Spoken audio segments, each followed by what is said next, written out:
friends, Heidi here from Rain Country. God is good all the time, and I'm here today for another Monday This and That vlog where I talk about many different topics. A lot of times I'm answering questions, letting you know of videos yet to come, or even directing you back to videos I already have on specific topics that I get asked about quite a bit, and much more. So let's get to the topics of today. So recently I had a question come in on my teapot.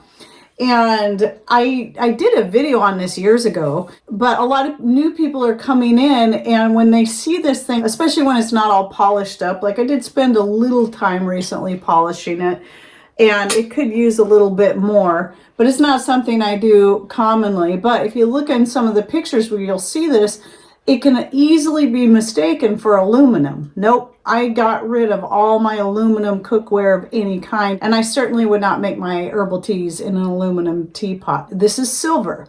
Now here's the cool thing about this is that I found it at a garage sale, and they had a $5 price tag on it. And though sometimes I will talk some people down a little bit, depending on what it is, when I saw it, I knew it was valuable, and I knew it was silver, and I was happy to pay $5 for it, especially later when we found out what it really was or where it came from. So when Patrick took the time some years back to really polish it well, right here, you can barely see it, but I'll put another photo here that might show it a little better.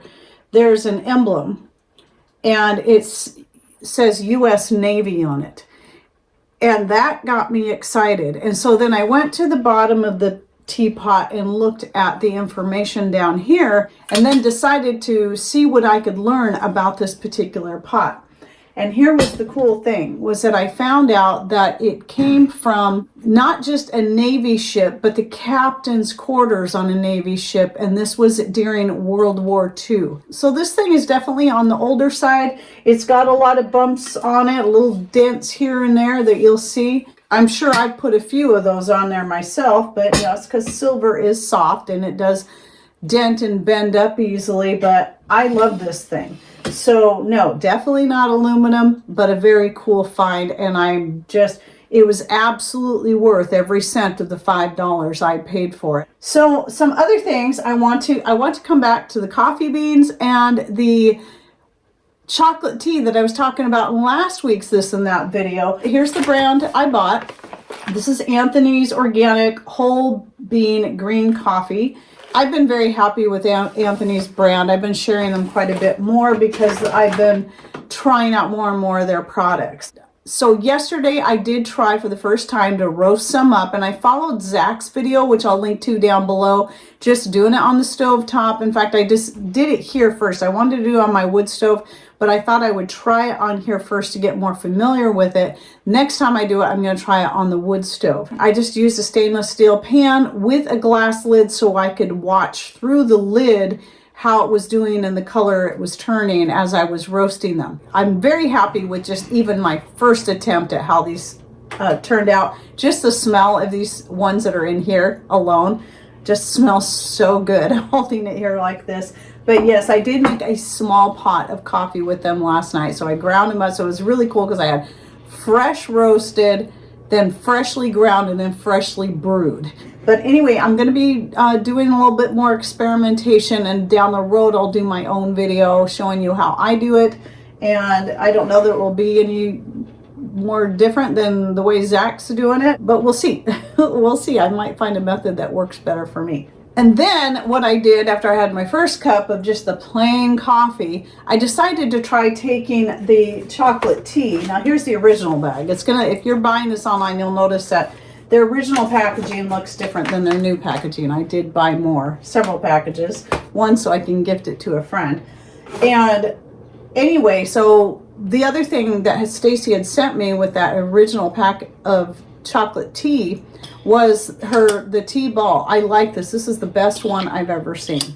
I love how it works. Put your tea in there, and I love the way it works. It's great. And then you can use it like this to stir it around in there. I just think it's wonderful. So anyway, I put a little chocolate tea in there, and then put that in my mug and then poured some more hot coffee over that, and then just let the chocolate tea steep in the coffee. So I had a mocha flavor, and I don't add any sweetness to my coffees or teas ever, but that was excellent too. So if you like that flavor, that's something you could consider doing, is to your coffee, whether you roast it yourself or not, consider when you go to brew it, adding some of the chocolate tea to that and see what you think. But anyway, yes, I'll link again to Doug and Stacy's store. I've had a few questions. There's not a whole lot of information about this, but somebody asked me if it was fat-free. Yes, it's fat-free. And yes, I believe even though it's not marked as organic, it's only because it hasn't been approved through the USDA, which we know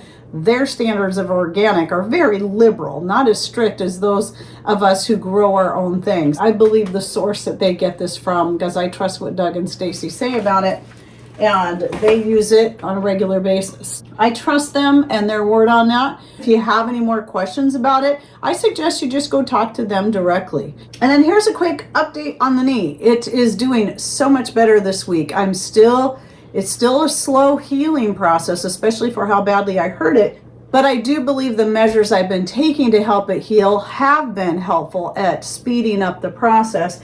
And I did mention last week in a couple of videos of how I've been making different herbal teas.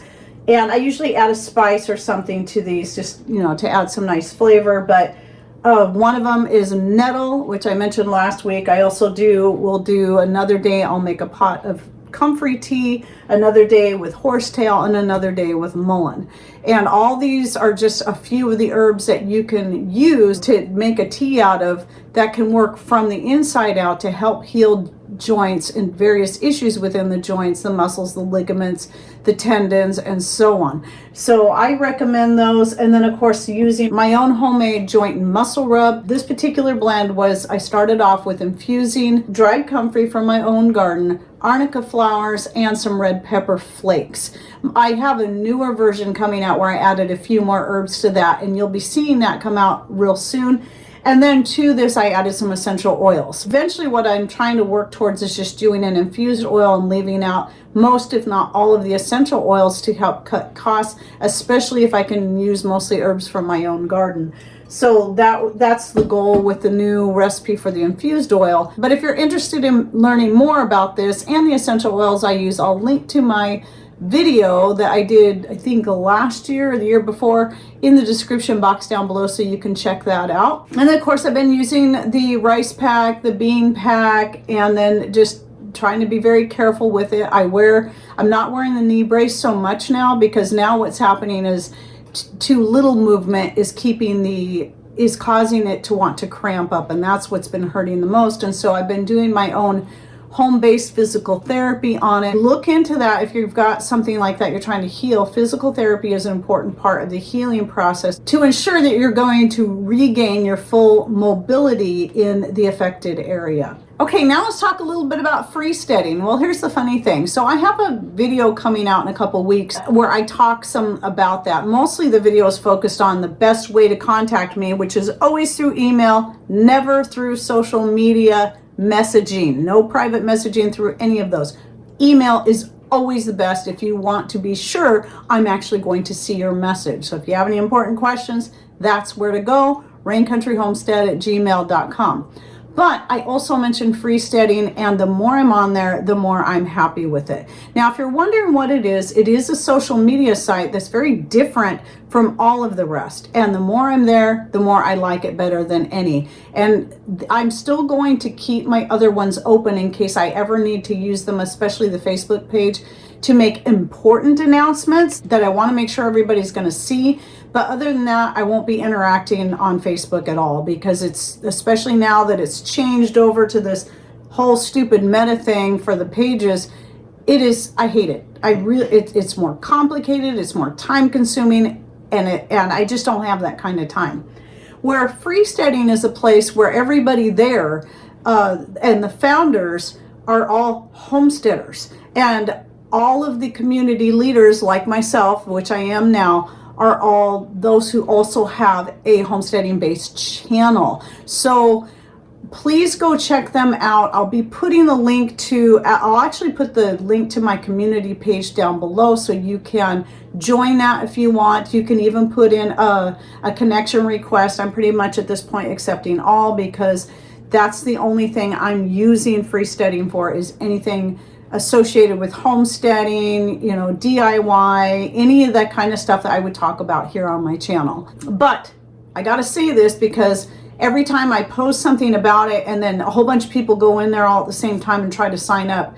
This is a relatively new site, and so I think what happens when too many people try to get in there at once, it kind of overwhelms the site. So just keep going back and trying again, try at different times of the day. And again, don't feel obligated to go in there. You know, if you already feel you're too spread out with all the other social medias, I totally get it. This is why I keep pulling away from one and trying another, because I'm trying to find the best place for me to reach my followers that's also going to be free and uncomplicated, but also as like-minded as possible. And that's why I'm liking this site. But yes, that's what makes it unique from all the other sites, is that it's all people who are interested in homesteading or already homesteading and or prepping, that all within that same type of topic right there. And then you have your different community groups that focus on different specific topics, like utilities. You might go in there and talk about solar power, rainwater collection, and so on, and various other things like that. Oh yes, and I'll also link you to the Freesteading YouTube channel, where it's explained more in depth by the founder what freesteading is, if you want to learn more about it. Okay, and a couple of fun things that are coming up. For February, I've been asked to be a part of the Fermenting February collaboration. So I think it's every day of February that there'll be a fermenting related video coming out from a different channel. Some channels are doing several days. I'm just going to be doing one, but mine is scheduled to come out on February 21st. So make sure you go to subscribe to Anna's channel that's called The Fermented Homestead. I'll link to her channel down below. That way you can stay up to date on what's going on. She has a sponsor that's providing some fermenting products that she's going to be doing giveaways with through the whole month. I think it's like once a week she does a live show, and during that live show she's going to be doing the giveaways, and that's going to be based on people who comment on the different videos from all the different channels. And so those are the ones that get put into the drawings for those. And then another thing is, I'm really excited about reviving my 5 Ways to Save series that a lot of the videos Patrick and I did together several years ago. And I think there's like 11 videos, maybe 12 now, because I just put a new one out. I'm going to be shooting a couple more real soon. Our goal was to focus on a different topic for each one and pick 5 specific ways you can save, whether it be 5 ways to save on water, 5 ways to save on electricity, and so on and so forth. So you might enjoy that. I'll put the playlist link down below, and be watching for more videos to come out real soon. I'm pretty excited to give this one a boost again.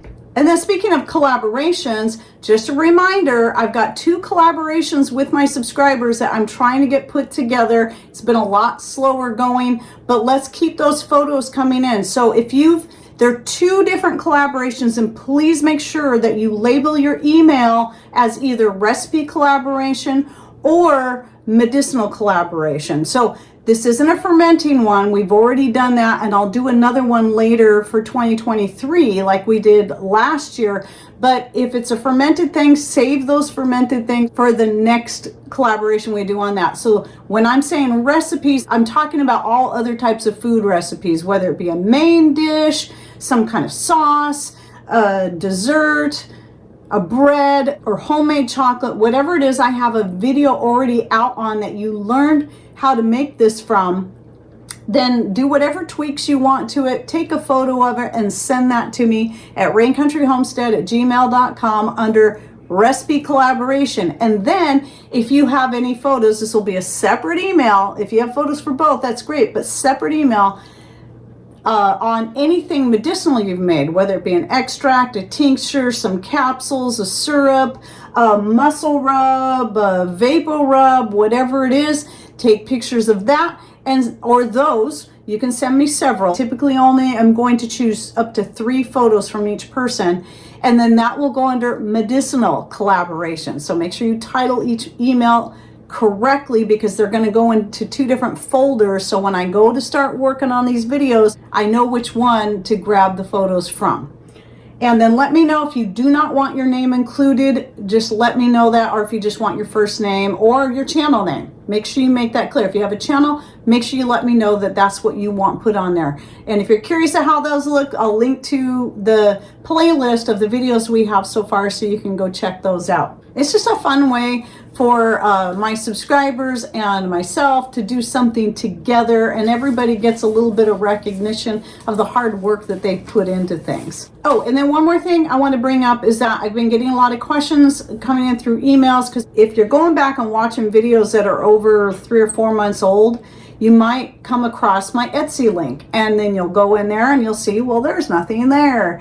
Well, that's because I had to leave Etsy, and now we are selling directly to people via email. We're still making all the same products, or as we have time. Some things we have to put on hold for a while, like a lot of Patrick's wood goods, and obviously right now the skirts and aprons, I'm not doing those until my knee fully heals up, because remember, I have a treadle machine and I need both feet because I have little feet, so it's hard for me to sew on that thing with just 1 foot.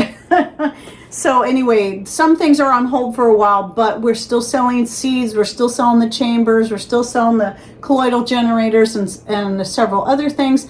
So just send me an email, and the same address, raincountryyhomestead@gmail.com, and ask for a product list, and I'll get that sent to you. And then if you want to be put on a mailing list so you can be notified when I have skirts and aprons available, or Patrick is able to get back into making the tampers and the sock darners and the crochet hooks and the various other wooden things that he makes, then you will be notified once those things are available. So make sure you let me know that if you want to be added to that list. That's all that mailing list is for me to send out updates on available products. All right, well, that's it for my this and that for the week. So any comments or questions you have, please put those in the comment section down below. And thanks for watching. Take care, and God bless.